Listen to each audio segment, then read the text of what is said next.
Good afternoon. It is Monday, December 8th. Welcome to the Transportation and Environment Committee. We have 4 items on our agenda this afternoon, and we are going to swap out the order. We're going to start with items 2, 3, and 4, and then circle back to item number 1. So to start, item number 2 is an amendment to the FY24 to 30 Capital Improvements Program and supplemental appropriation 2624 to the FY26 capital budget for Montgomery County Government, Transportation, Department of Transportation, Burtonsville Access Road, and that is in the amount of $1,050,000. I see our friends with MCDOT.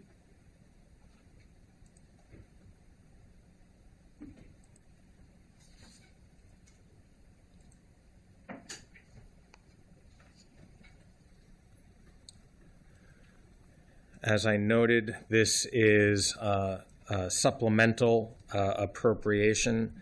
It's actually $1.5 million in GO bonds, and this funding is for the Burtonsville Access Road project, which will provide a new roadway between Spencerville Road and the School Access Road, both in Burtonsville.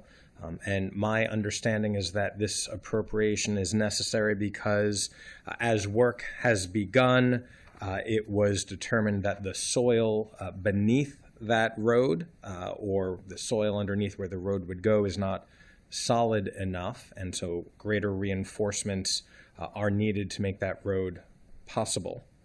And so, Mr. Kenny, I'll turn it over to you. Thank you. I will defer to MCDOT for further detail on the operational considerations. But I will note in terms of fiscal impact, this supplemental appropriation of $1,050,000 draws upon the $16.8 million GO bond set aside for FY26. This supplemental and several others under consideration at the end of this calendar year will draw that set aside down to $8.3 million. So, leaving us in a good position to sustain other costs increases over the remainder of the fiscal year. And thank you for that clarification. I have the 5 inverted in 2 different areas, but it is $1,050,000, not $1.5 million. Yes. MCDOT, I think you summarized it well. The soils under the road, there was a issue with the calculation of volume of unsuitable soil, and the cost to replace that soil are greater than anticipated. Got to get the road work done. Any other comments or questions? We're good. So without objection, we will approve that supplemental. Thank you. The next item, which on the packet is listed as item number 3, this is a resolution to approve a memorandum of understanding between the City of Rockville and Montgomery County regarding transportation improvements that will be eligible for funding with the development impact tax for transportation improvements revenue that are collected by the City of Rockville. A few weeks ago, we approved a similar MOU for the City of Gaithersburg, so I am pleased that the department and the executive branch have worked out a similar arrangement with the city, and we have representatives from the city here. If you want to introduce yourself. And yes, good afternoon. My name is Jim Woods. I'm the Acting Director of Public Works for the City of Rockville. Very good. And Mr. Woods, just to get you on the record, the city wants this MOU, yes? Yes, that's correct. The City of Rockville is in support of the MOU and the changes noted in the draft. Fantastic. Thank you. I know the mayor and the rest of the city council have been have been following this, have been a part of it, and have been negotiating it. So shout out to Mayor Ashton and everybody else and within the city for doing this. Director Conklin, very similar to the Gaithersburg program. It's very similar to the Gaithersburg program. There are 2 differences between this MOU and the one you reviewed before. One is that this MOU includes the list of projects in the MOU. And secondly, this MOU is purely a reimbursable arrangement between the city and the county, whereas the Gaithersburg MOU had an installment payment basis for the accumulated balance. So Those are differences. I don't know that they're earth-shattering differences, but they are the differences that emerged as a result of the discussion with the city, where the city wanted to have the belt and suspenders of that project list in both places. Thank you. For anyone who wants the details, they are in the packet, but they basically break down to shared use paths, bicycle bridge, other bike share stations, and bus rapid transit facilities as well. So everything that we all agree on, and I know the city of Rockville will continue leading on multimodal transit and safety. And so I appreciate their list. And without any objection, Councilmember Stewart. Thank you. I just had a quick, I think Director Conklin, you answered that question, that in conversations with the city of Rockville, you wanted more belts and suspenders, as you said, versus Gaithersburg. And I know, particularly with Gaithersburg, we had gone back and forth quite a bit over even a number of years. But everyone feels very comfortable with this, not just for now, but into the future, the approach we're taking with Rockville. Yes, City of Rockville does support the approach of having the list of projects in both the MOU and in the county CIP. We felt that was a better approach, and the list of projects, at least from our perspective, are going to take several decades to complete. So we don't expect to be coming back and amending that list anytime soon. Great. Just wanted to get that on the record. I'm good. Thank you. Very good. A lot of it just getting it on the record that we're all in agreement. And you are correct, Mr. Woods, about these projects taking a long time. So I'm glad they're now here and they're codified, and we'll continue to work and make them a reality. And as luck would have it, we have the district council member right here. If I was 2 minutes late, I would have 2 minutes later, I would have missed this entire meeting, which is a good thing. I just wanted to very publicly thank you for doing all of this. I know to Councilmember Stewart's point, the discussions with Gaithersburg were slightly different than the discussions with Rockville, but we're glad that all of it is working out the way it should work out. So thank you very much. Very good. Thank you, Councilmember. And without objection, we will approve this MOU. So thank you to the city, thank you to the department as well, and the county executive. I'll be back. And You can stay for invasive. well, we'll see you in 45 minutes. I might have learned a little bit in life. I think I'll be back. Yeah. Thank you, Mayor for Life Katz. Mr. Woods, thank you very much. The third item this afternoon, which is item number 4 in the packet, is an amendment to the FY 25-30 Capital Improvements Program and Supplemental Appropriation 2638 to the FY 26 capital budget, Montgomery County Government Department of Transportation, Rockville Transportation Improvements, and that is in the amount of $6,816,000, and a source of funds are impact taxes. And this dovetails with the previous item in that it is a CIP amendment and supplemental appropriation for those capital improvements. And as noted, the source of funds are impact taxes. Anything else that we didn't address, Mr. Kenny? Yeah, so these are, thank you, these are impact tax revenues collected in the city of Rockville in the past that can only be spent on projects in the city of Rockville. So this CIP project creates that venue. And I will note that the council staff brought up an amendment to the CIP project for the city of Gaithersburg, just sort of a procedural amendment in terms of how to allocate future dollars to county projects. That language was, by the time it was transmitted, had already been suggested by the council and then baked into this transmittal as well. So this is clears that sort of hurdle procedurally, and so no amendments this time. Fantastic. And I will say the leaders of the 3rd Councilmatic District have impeccable timing, not only with Councilmember Katz arriving, but Mayor Ashton has just walked in.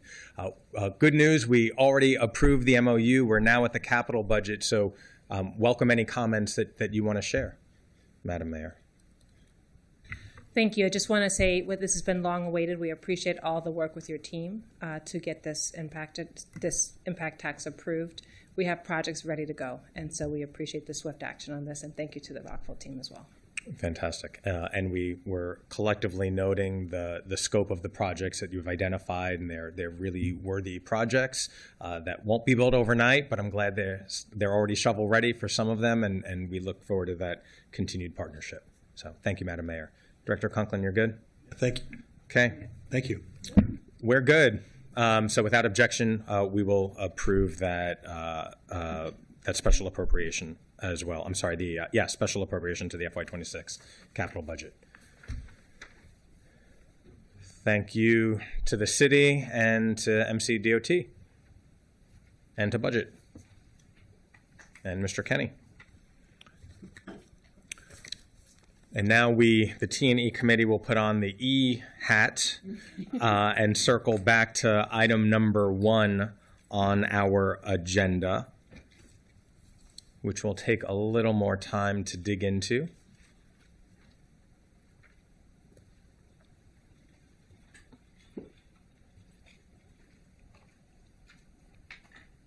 I saw that at least Jim got that.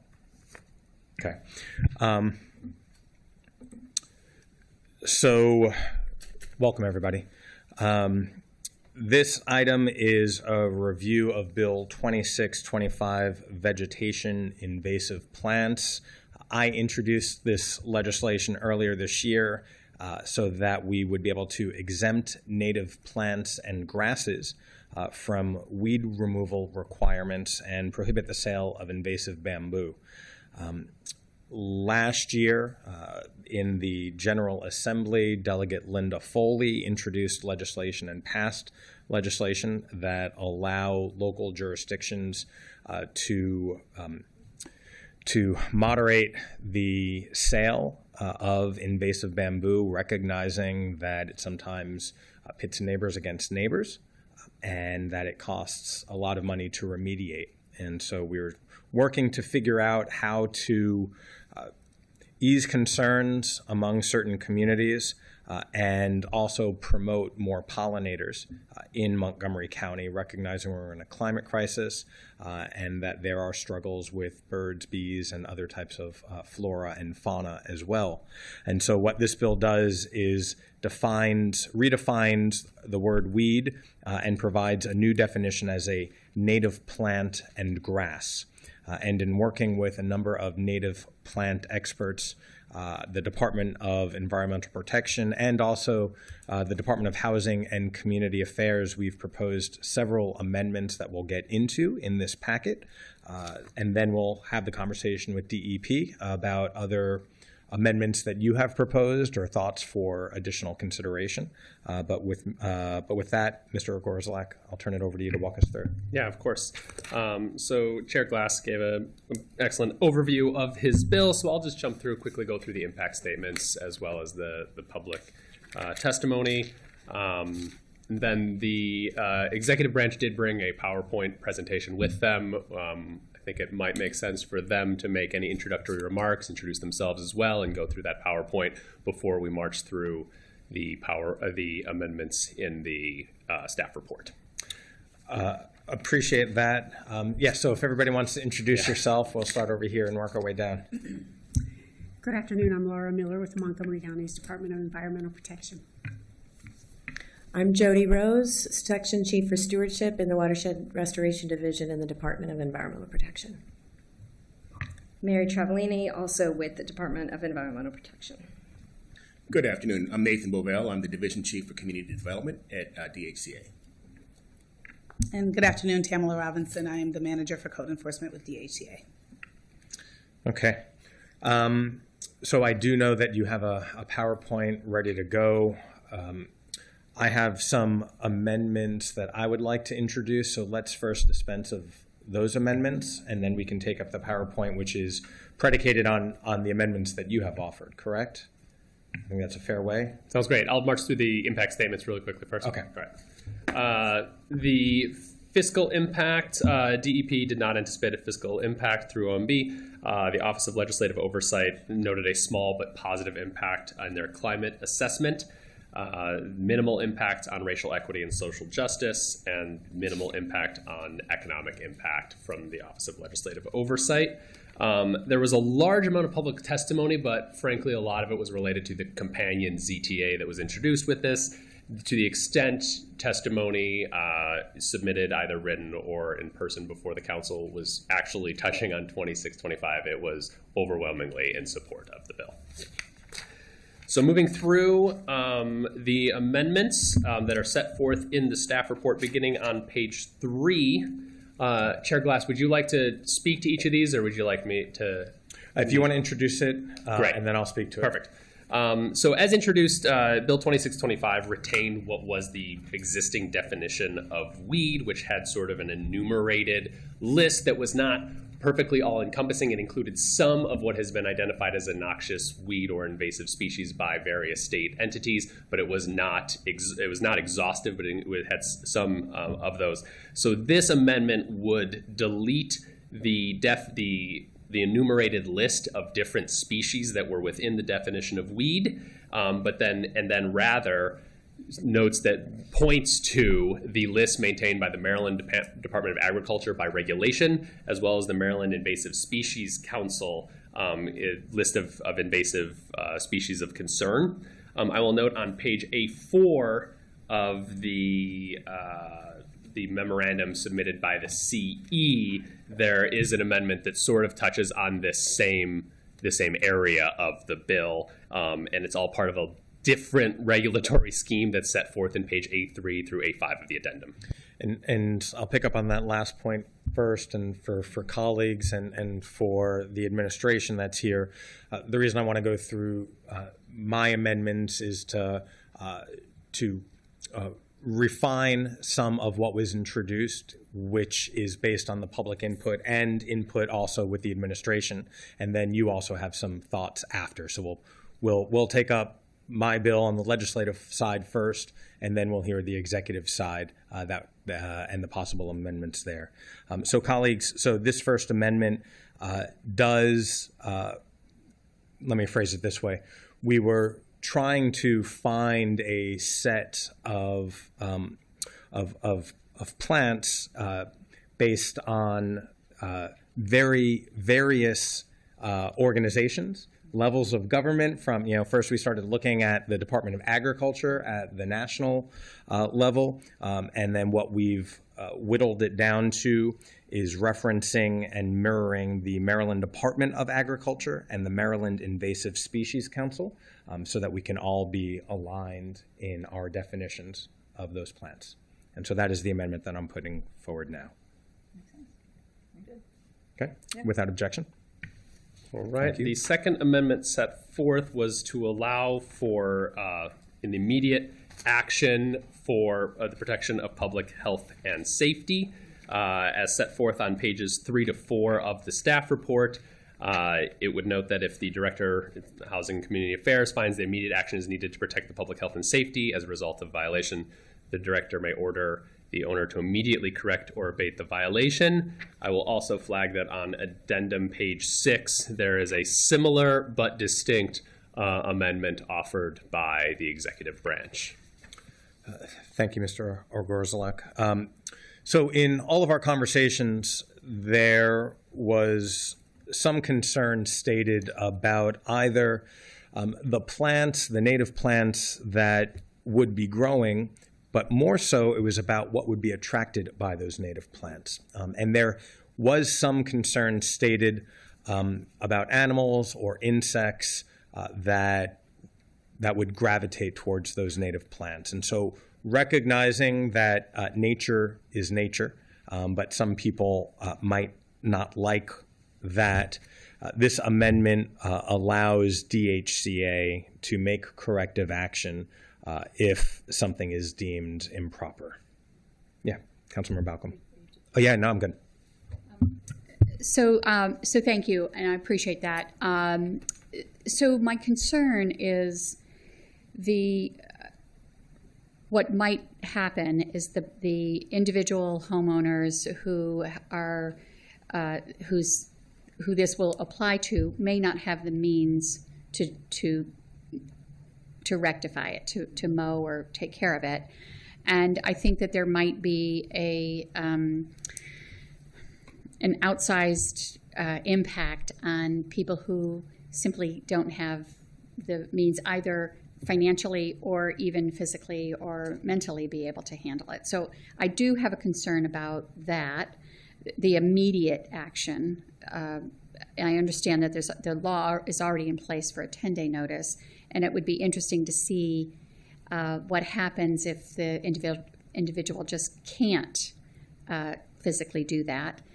So that's one question. And perhaps DHCA can answer what currently happens. But I also think that when we look at, and I don't object to it, but I do think that we should talk about Worth that. a conversation, for sure. But also removal by the county. This amendment goes under 48-4, but I think that there has to be some reference to it in 58-5 in terms of, because that still says the 10-day notice. So there might need to be an amendment, line 42, Mr. Grzelak, in the bill. Sorry, can you repeat the line number? I think Yes. the reference would be in Line 42 of the,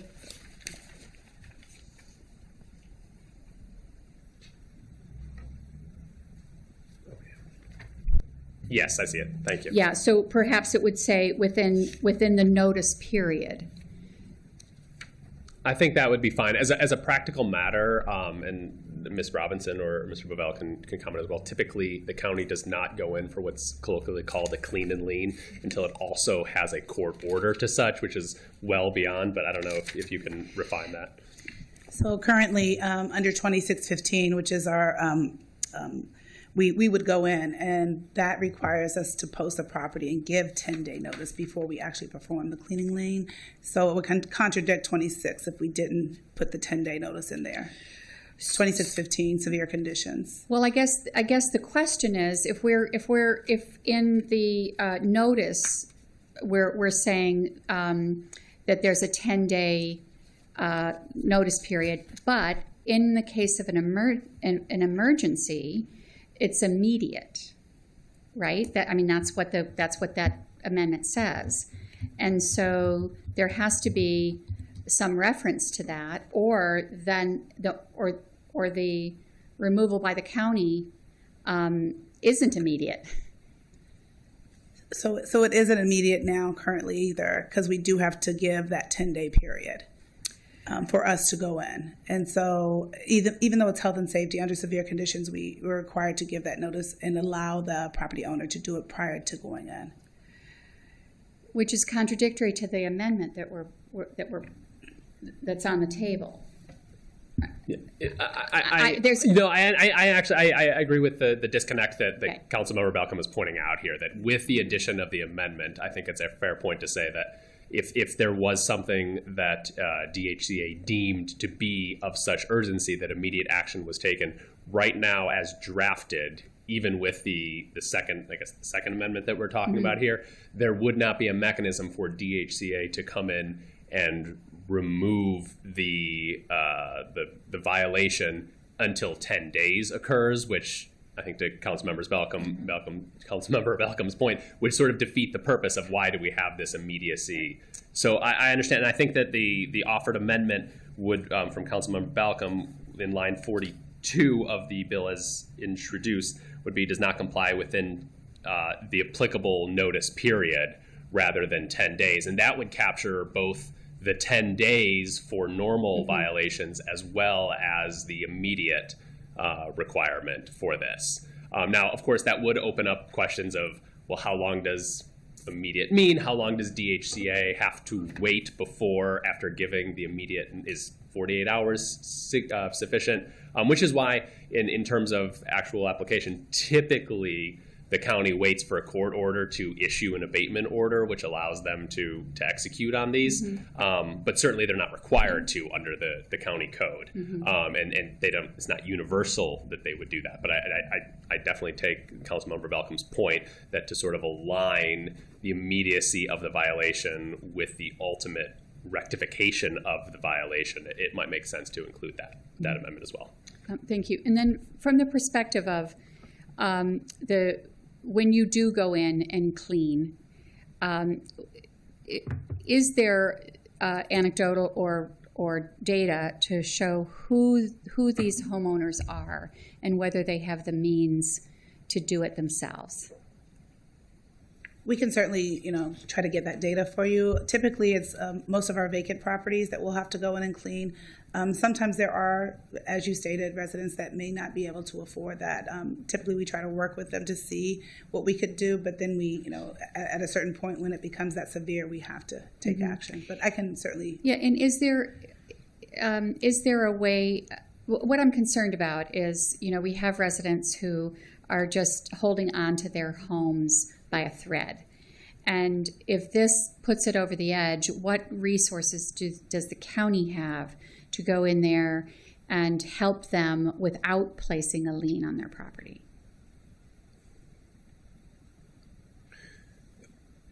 For I us, pick up on this? Yeah. I'm sorry, go ahead. Okay, for us, typically we have to put the lien on the property based on the contractors and so forth and the work that's done.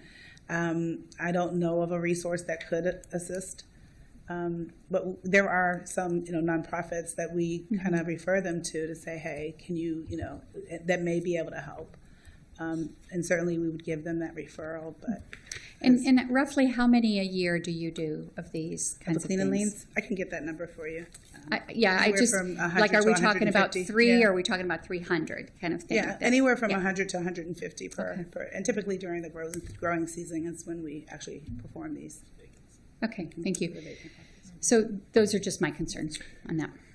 Great. Thank you for raising that. And what I'm hearing you articulate are actually two different aspects. Yes, right? absolutely. And so first, let's go through with existing properties and those who might not be able to maintain those properties. There's currently a blighted and abandoned property bill, right, law, that says grasses cannot grow above a certain height, and if a home is neglected, abandoned, blighted, neglected, not sure what is in the statute, but then when neighbors contact DHCA, that homeowner needs to remediate. And so that's already existing law. Secondly, what I think differentiates this from that situation is that is mere neglect of what is currently on the property.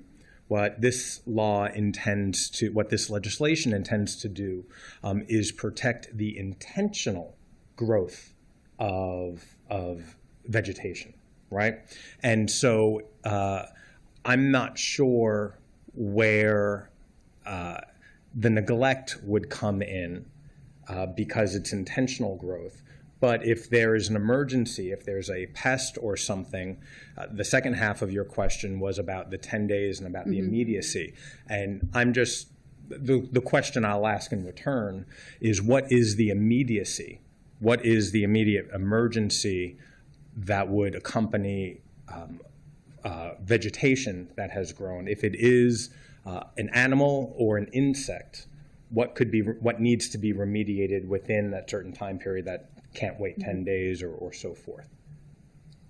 I don't have that answer to what that emergency is. Right. Yeah.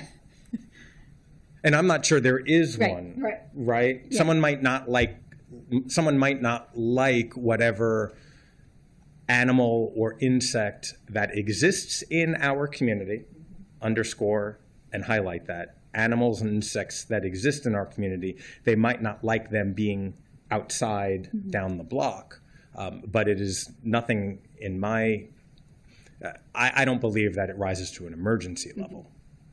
If I may, please. Chairman, off the top of my head, one of the things that might rise to an emergency level are when the plants get to a sufficient height or growth that they're encroaching into the roadway or the walkway.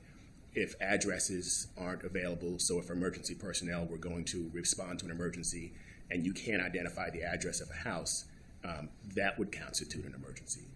We had lots of thought and discussion about how do we allow the native plants to exist and to support what you're asking in this bill, but also to protect the residents themselves and their neighbors.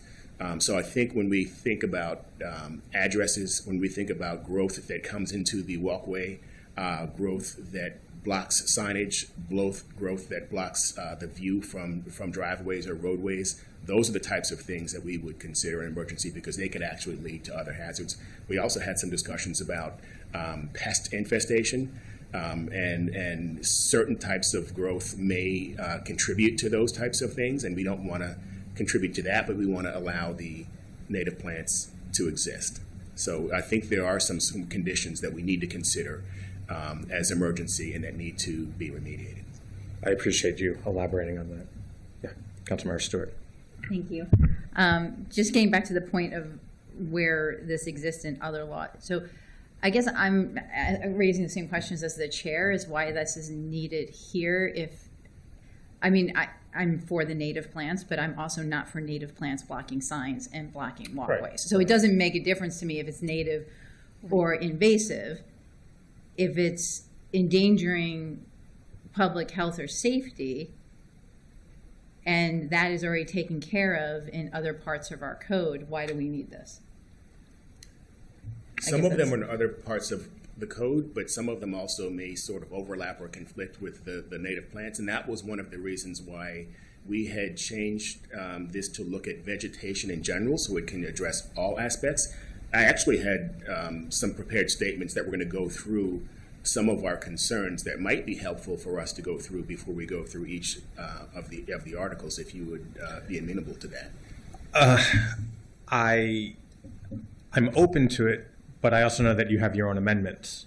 And so what I wanted to do is some housekeeping on our end to then present a bill that the committee is comfortable with for then you to be able to share your thoughts and further amend it. So if it's relevant to this section, and I believe that you do have proposed amendments very similar to this, right? Mm-hmm. So we will revisit this conversation. I just wanted to clean it up on our end so that we can have a one-on-one conversation rather than deal with two amendments at the same time. If I can step in briefly as well about the question about why should it be in here if it may be stated elsewhere, is that as a resident of the county myself who needs to look up a code, if I'm looking up a code related to vegetation, I want to be able to see what it all is in one place.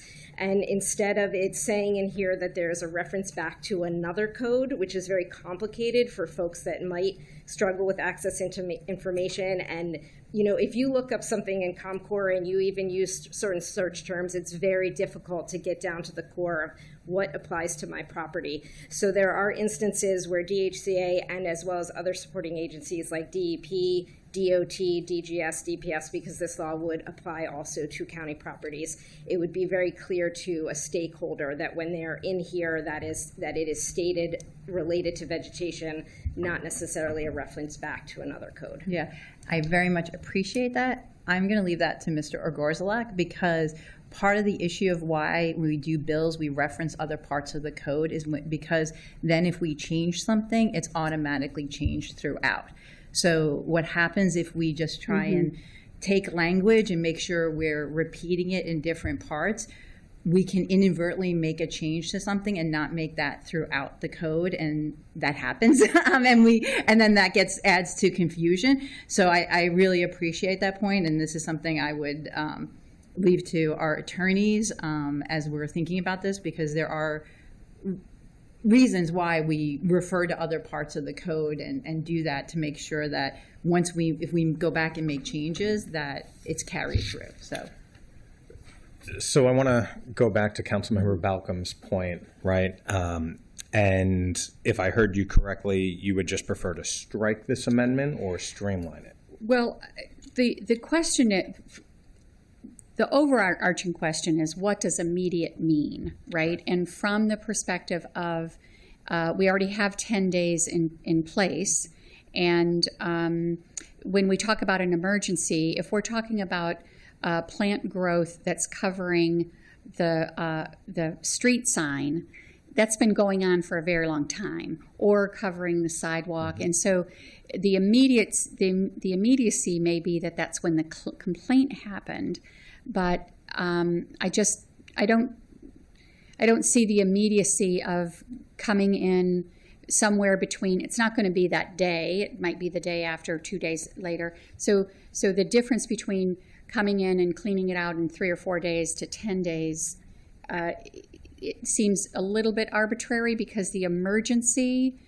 is, it would have been happening for a long time before vegetation is reaching up the point of having an emergency like that, I think. Yeah, I think for us, part of it is when is the county put on notice?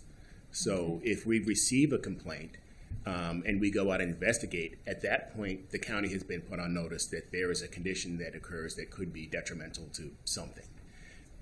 It's a health and safety issue. If we see that, then we're incumbent to sort of act on it and to do something to protect the health and safety of everyone else. So I think that while it may have been happening for a long time, we often go into houses where there have been conditions, of course, or that have been happening for a long time. But once we see it, then we are incumbent to act on it and to do something about it. I understand that and respect that. So realistically, if you go in, look at it, and you consider it to be an emergency, how long would it take you to rectify it? So depending on what it is, but typically it's the 10-day time frame, and once after the 10 days, the 10 days is basically to give the resident time to cure it themselves, and then we go in thereafter. So even if you consider it an emergency? Even if we consider it an emergency. I mean, some certain emergencies we can do it within 24 to 48 hours, but because of grass and weeds and the way 26 reads, and 58, it's that 10-day time period. If that's what we do now. Right. Yeah, I think we leave it. Okay. You're okay with that, Yep. the amendment? Okay. We'll take up the amendment without objection, knowing that we'll come back to this conversation in some augmented form in a little bit. Sorry, so if I understand exactly what we're doing with the second amendment Correct. offered in the staff report, are we just gonna? We are accepting it. We're accepting that, and we're making no further changes related to the enforcement by the county. Excuse me, I do think that we need to make that tiny adjustment on line 42. Yeah, I just want to make sure. It's really kind of two amendments, I'll say. So the first amendment is the one set forth in the staff report on page 4, which requires the director to require immediate action. And I'm hearing that has been accepted by the committee without exception. And then we'll call it the Balcom Amendment, the Balcom Rider, is a second amendment that, and I'll read it into the record so we're all clear. It would amend line 42 of the bill as introduced by deleting the words within 10 days. And I think I would add by the deadline set forth in the notice. Okay, sounds great. All right, and that's without exception. The Balcom Rider, I like it. Okay, moving on. The third amendment set forth in the packet was an amendment to delete the appeals process. As introduced, the bill contained a new appeals process to the Board of Appeals.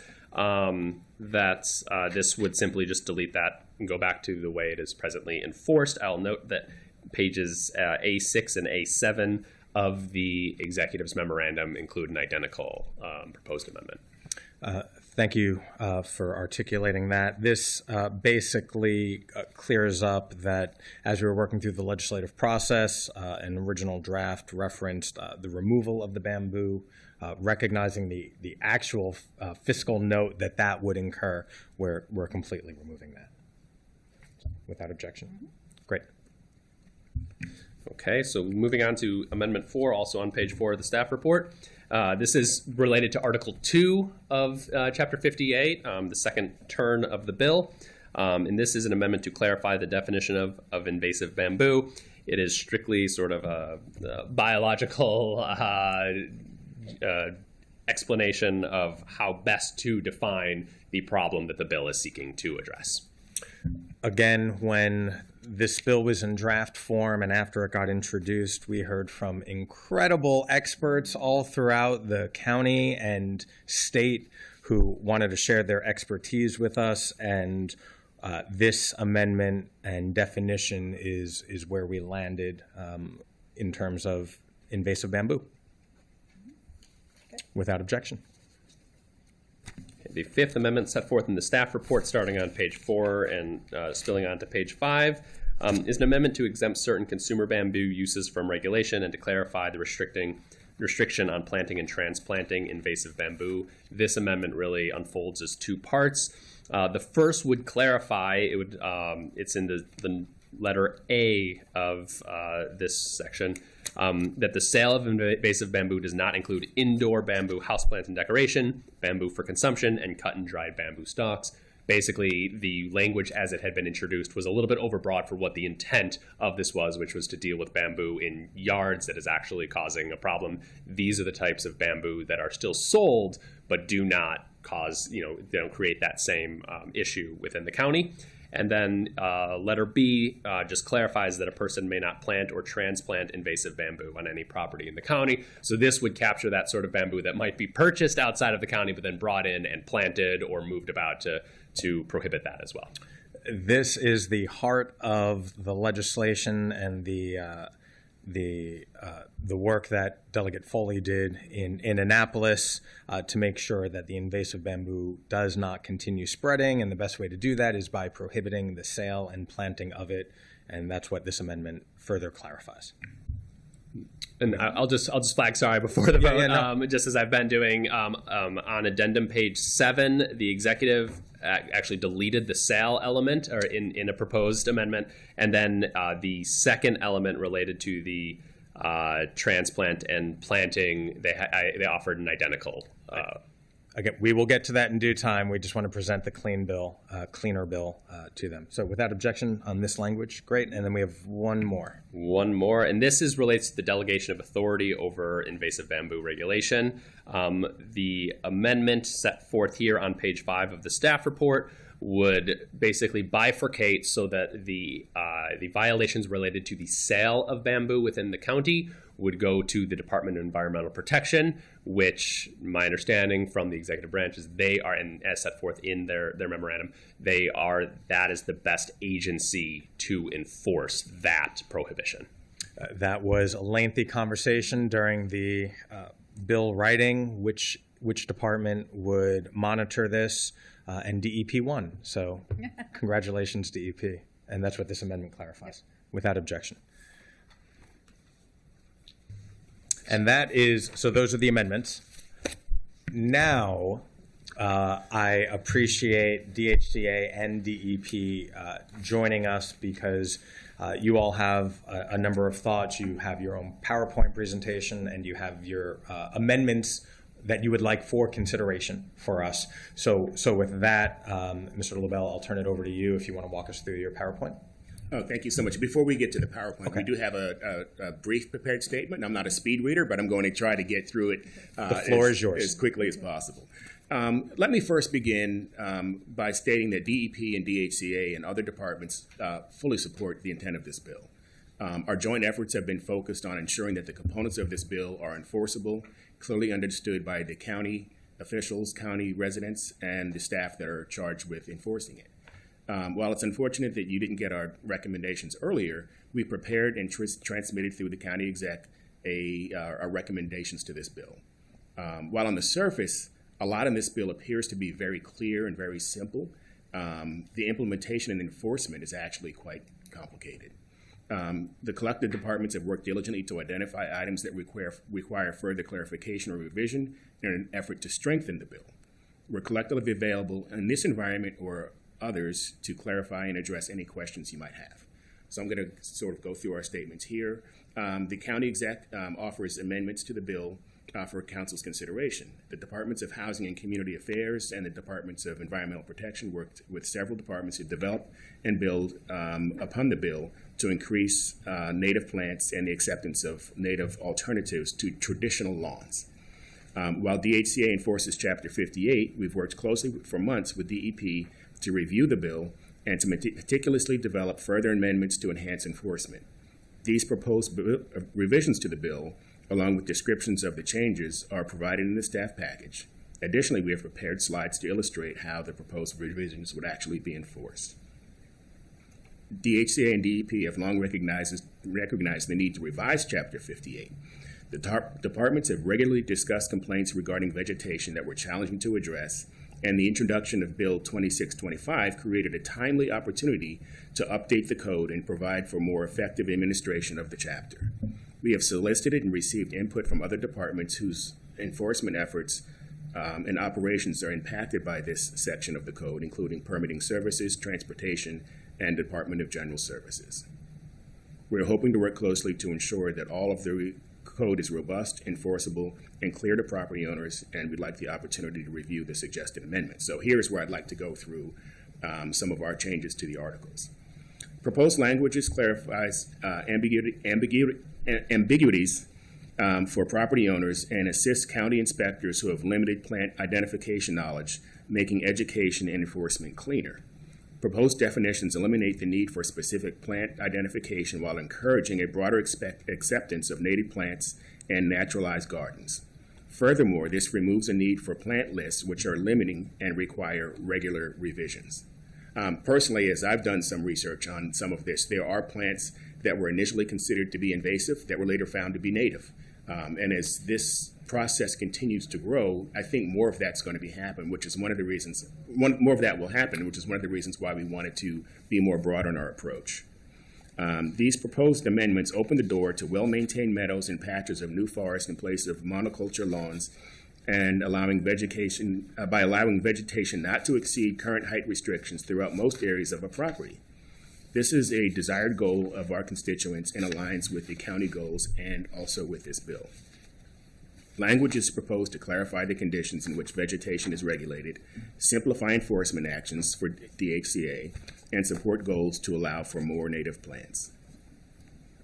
Language would alter the chapter title from Weeds to Vegetation and Article 1 from Weeds and Invasive Plants to General Vegetation, because this change clarifies for everyone, especially the stakeholders and the public, what the code is applicable to.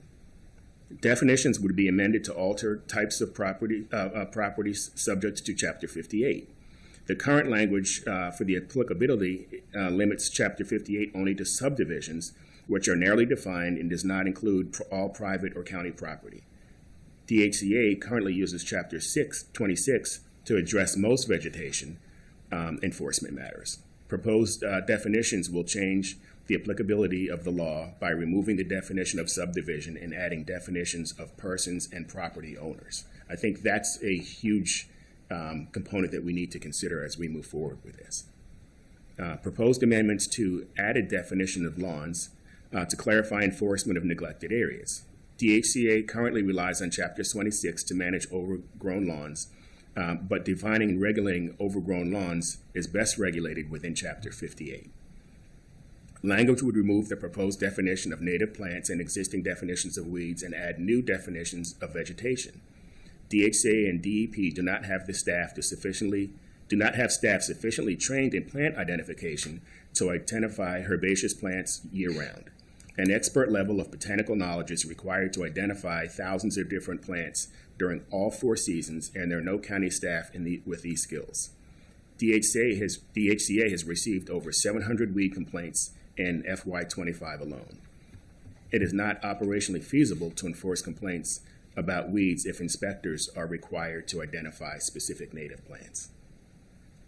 Identifying or creating appropriate native plant lists for all allowable vegetation requires botanical expertise and constant updating. Creating lists specific to Montgomery County is difficult, especially considering the changing climate and plant migration. Ultimately, the list limits options even within native plants.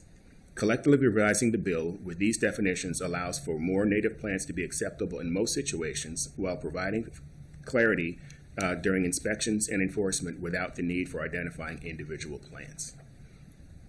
The current definition of weed creates significant ambiguity for both DHCA code inspectors and property owners, leading to inconsistent interpretations of what vegetation requires corrective action and in which areas. By removing the definition and adding one for vegetation eliminates confusion, strengthens the clarity of the regulations, and ensures consistent, fair, and enforceable standards for both property owners and DHCA code enforcement. This provides for more acceptance of natural and native landscapes. Proposed amendments alter locations on properties where the code is applicable. Most vegetation complaints occur in highly visible areas, such as along property lines, sidewalks, roadways, and structures. It is imperative that DHCA code enforcement can properly enforce vegetation growth on individual properties for the community. These recommendations make a shift from the species of plants or specific circumstances under which vegetation complaints may be addressed under Chapter 58.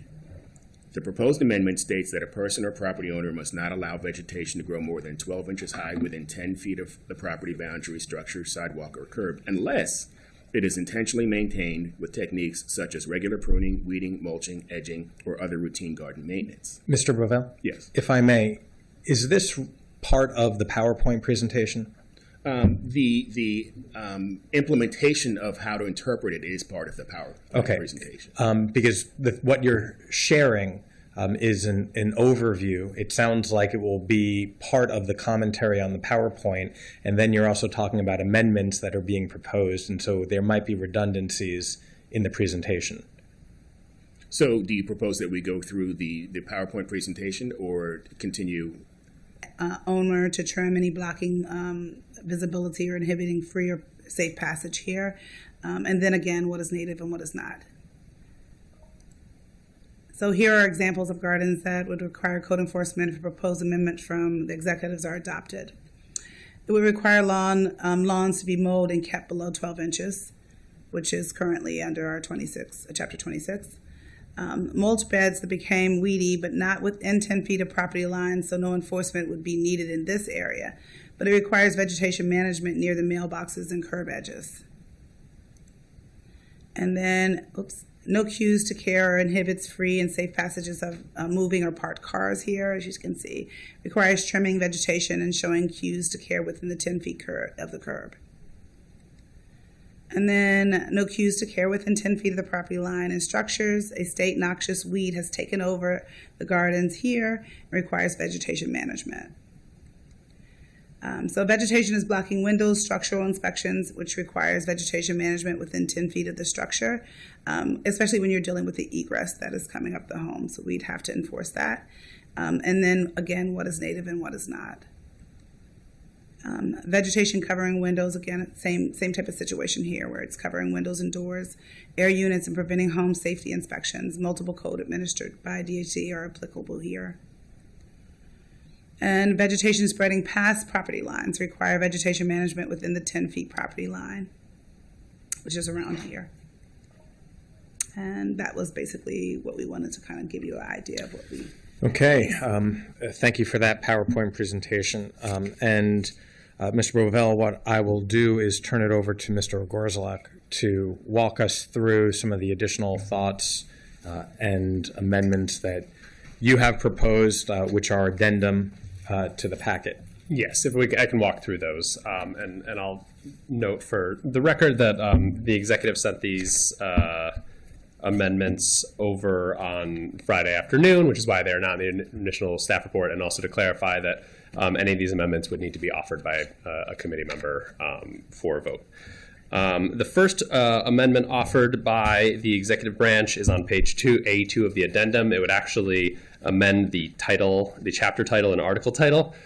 This is one where staff does have an opinion. The chapters in the county code are alphabetized. To change this from weeds to vegetation would actually mean we need to change the number to 56A, and video games would become 56B. I'll also note that chapter titles have no legal effect, and so it would be a whole lot of work for something that doesn't have like a legal effect. I understand the spirit in which the amendment was offered, but that is one that staff would oppose. I want a committee hearing on video games. I think that I understand the rationale behind the request. I understand the legal rationale for keeping things as they are, so I'm inclined to keep them as they are and not hearing any proposal. So the next one referenced explicitly by Mr. Bovell on on page A3 of the addendum relates to the subdivisions as not the bill, but the existing law applies Chapter 58 to properties within subdivisions that were platted within 50-8 of the county code.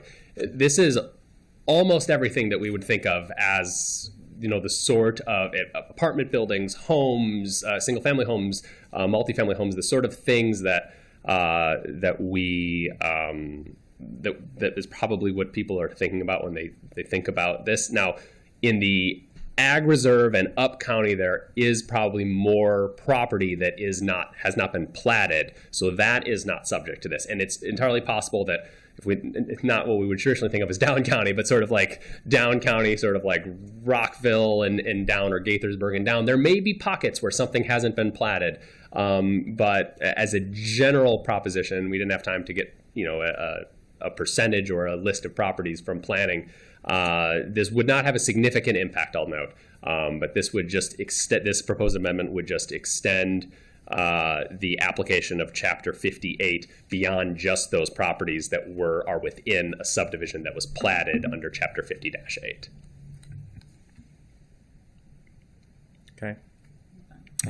No motions to move forward? The next set of amendments I might just sort of group together, because starting on A3 with the first amendment that is related to the definition of lawn, and then moving through, there are amendments to delete native plants, delete the definition of native plants, delete the definition of weeds, add definition of vegetation, and also have a requirement that lawns must be mowed below 12 inches at all times, as well as changing the existing language related to vegetation growing over a certain height within a certain distance from a property line. All of those sort of operate in tandem. As Mr. Bovell discussed, the justification for those, and maybe also I'll actually include the next amendment related to vegetation harboring pests. It really is sort of a different regulatory scheme. I'm not noting a legal objection or anything to any of these amendments, but it is just sort of in conjunction, all of those amendments just operate to change the regulatory scheme from what is presently set forth in existing law. The bill is introduced, and the amendments that the committee took up today. I think the comment that you just shared about these amendments essentially changing the purpose of the legislation and some of the undermining law, I'm not inclined to move forward, because I do think it changes entirely what the intention was. Again, I understand through the presentation some of the concerns that have been raised. I think I do not expect it to be widespread, because the number of residents who have already commented and said that they want these are good stewards, and they're good neighbors. They are either professional horticulturalists and gardeners, or have such an avocation for it. I think some of the images that were shown, quite frankly, probably fall under the either nuisance or abandoned property law that is already existing. I don't know if anyone has any other additional comment. Yeah, Councilmember Stewart. One, I just want to say thank you for the work, because I know a lot of thought went into this, but I do feel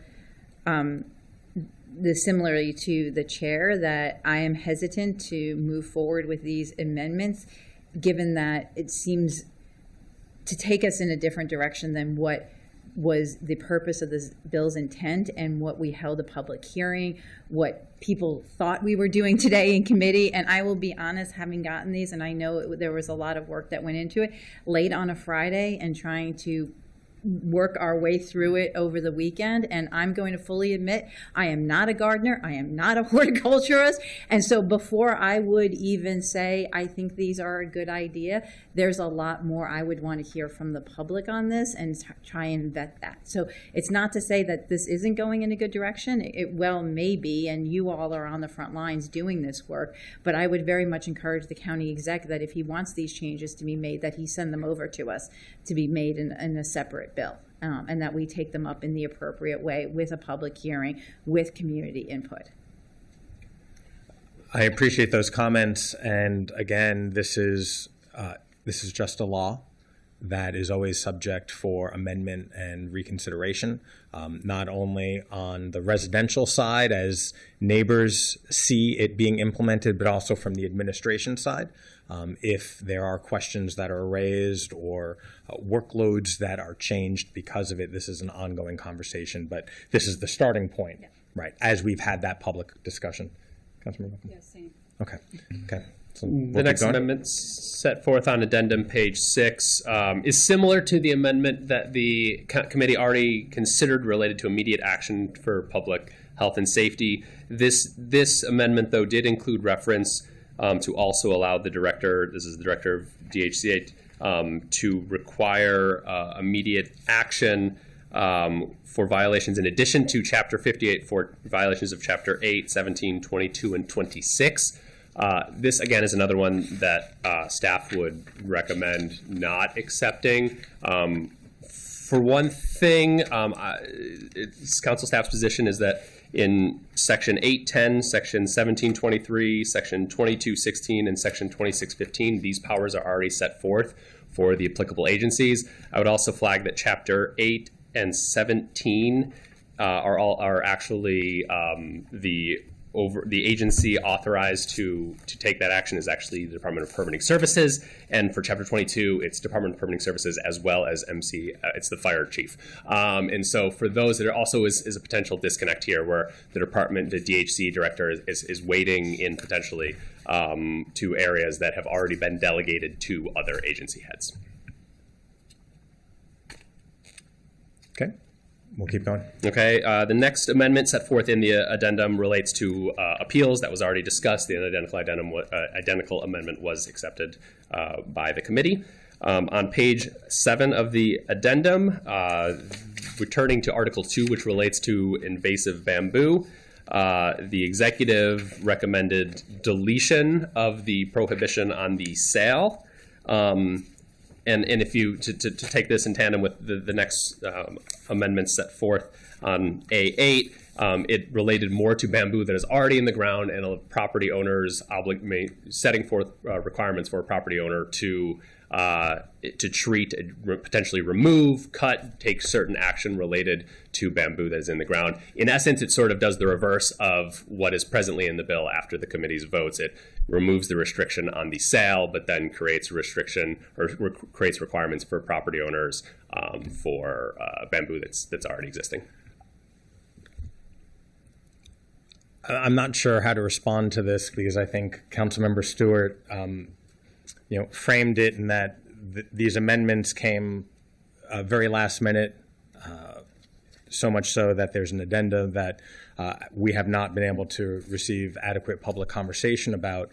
But what strikes me as curious is that this set of amendments undoes the intention of the bill, where if I may, the intention of the bill was very specific in prohibiting the sale of invasive bamboo. And it does not discuss the removal of bamboo that is currently in the ground. Yet it appears that these two amendments reverse that. DEP?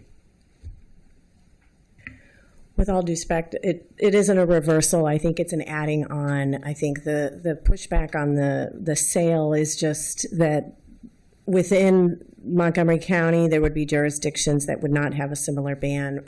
All of our immediate boundary counties would not have a similar ban. It would be, an increase in effort on outreach and education around the ban on sale, but really the most impactful piece would be the ban on the planting and the transplanting. And then the additional removal piece was related to just the challenges that DHCA faces already with existing bamboo patches. So it was never our intention to reverse the purpose of this, but to add on to it and to be, operationally effective.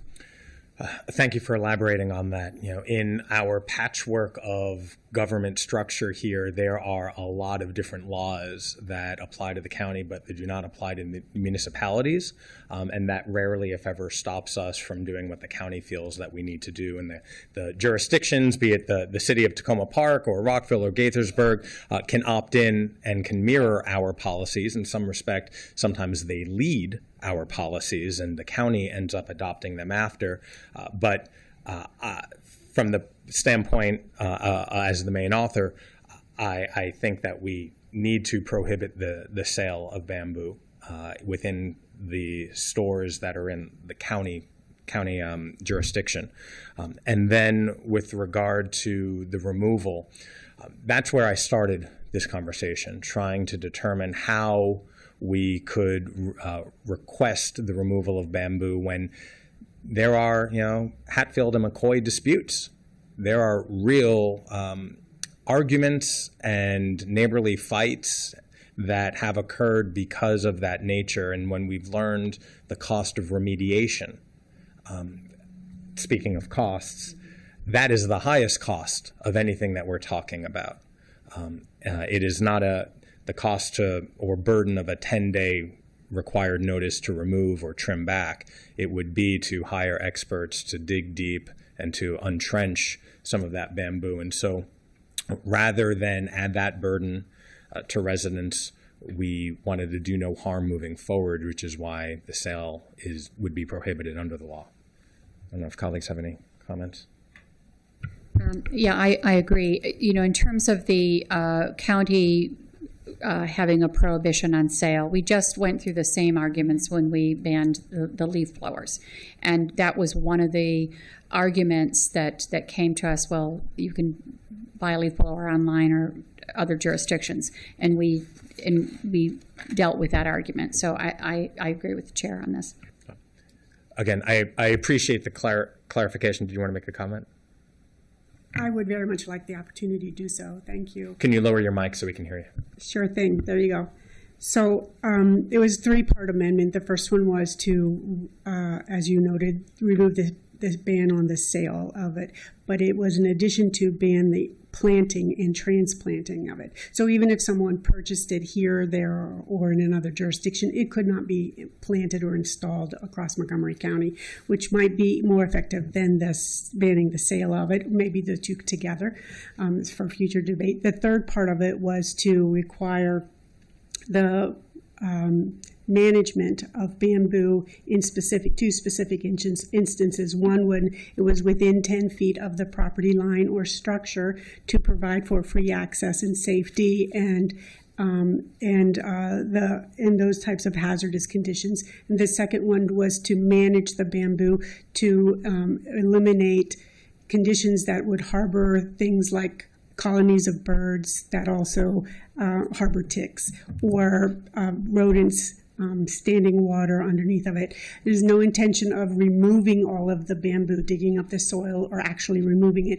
but to manage it to a height that's appropriate for maintaining safety on adjacent properties, as well as eliminating the hazards, the health hazards that are associated with dense colonies of bamboo, like colonies of birds that also carry ticks, as well as rodents and mosquitoes, things like that. So it is a little bit more defined than what was initially, and I hope that clarification is helpful. I appreciate that clarification. Again, what we're trying to wrestle with is some of the items that you noted with the burden of carrying that out. And again, the intention here is to do no harm moving forward. Should there be funding available for remediation purposes or anything else, I could see in the future supporting homeowners and property owners in that way with a program more defined. But short of any proposal now or any funding stream for it, I'm extremely hesitant to put any additional burden on the property owner. And I do want to clarify that the amendment that we just did add the amendment that a person may not plant or transplant invasive bamboo on any property. So we just added that. That is correct. Yeah, clarify that. That's right. Thank you. I was getting really confused. No, we did that. May I also just add one other item? So with the keeping the ban on sale in the bill, we would need to adjust our FIS. We would need to educate all the retailers and nurseries everywhere in the county about that. So that was part of our memo. Understand that. I disagree with that assessment, quite frankly, because while we have done public education campaigns on other things like plastic bags and on gas-powered leaf blowers, those are utilities. Those are functional items that people use in their daily life. In this aspect, it is the prohibition of the sale of something, much like there are other items that we have prohibited in Montgomery County. And I would just add that, and when it disappears, just like a few years ago, I think certain plastic items have been prohibited because of our recycling processes, not being able to take them. That was a law that came up, or regulation that came up, I think 3 years ago or so. It does not require a public education campaign, in my respect. And I will also say it was part of the bill to ban the sale, correct, when it was introduced. Yeah. So it should have been part of the fiscal impact statement. I'm just going to say in terms of procedure here, the fiscal impact statement should be done on the bill that is introduced and had a public hearing. So the idea that it has to be done again is not on us, frankly, and it should not, we should not be at committee without a fiscal impact statement that is reflective of the bill that was introduced and had a public hearing. That does a disservice to this body. It does a disservice to the residents of the county in making sure that we are following our procedures.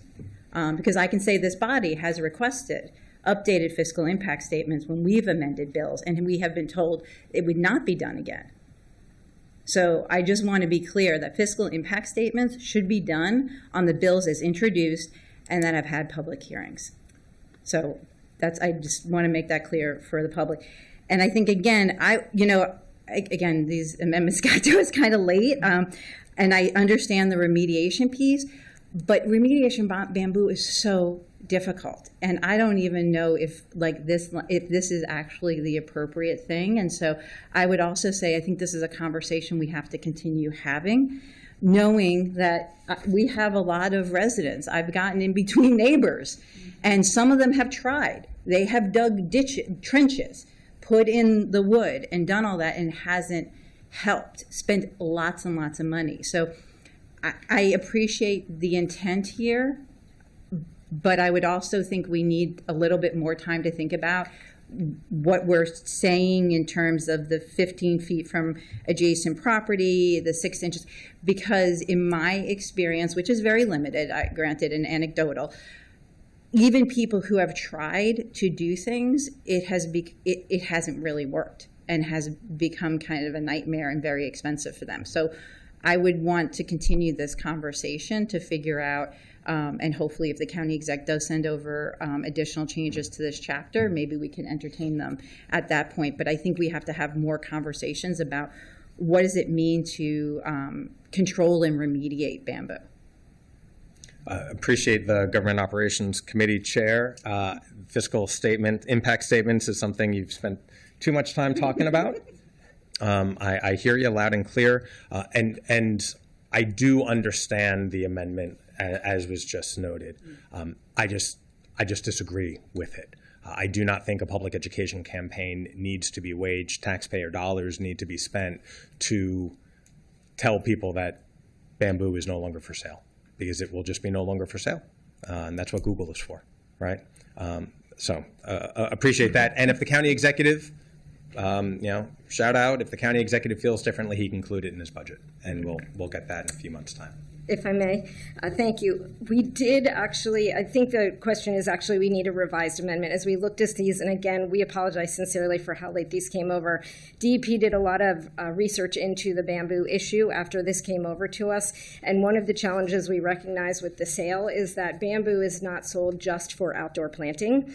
So there are, you go to many restaurants and it may be on a table. It's in a houseplant bundle. It's also planted in malls, retailers, large lobbies, and things of that nature. nature.